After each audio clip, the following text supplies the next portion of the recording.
ফেসবুকের নাম চেঞ্জ করার একটি সহজ উপায়। তো প্রথমে আপনারা ফেসবুক খুলে নেবেন।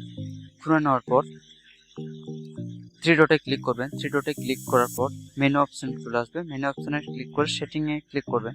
ক্লিক করার পর অ্যাকাউন্ট সেন্টার বলে একটা অপশন আসবে, সেখানে টাচ করে দেবেন। সেখানে টাচ করে দেওয়ার পর আপনার প্রোফাইল শো করবে, সেই প্রোফাইল টাচ করবেন।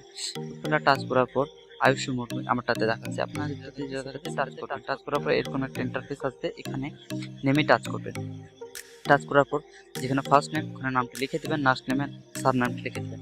তারপরে লিখে দেওয়ার পর চেঞ্জ অর্ডার ওখানে ক্লিক করবেন। এখানে ক্লিক করার পর তোর কোনো নাম শো করবে, ফার্স্টেরটাই একবার উল্টো করে একবার সোজা করে, তারপর ওখানে সেভ চেঞ্জেসে ক্লিক করার পর আপনার নামটি চেঞ্জ হয়ে যাবে।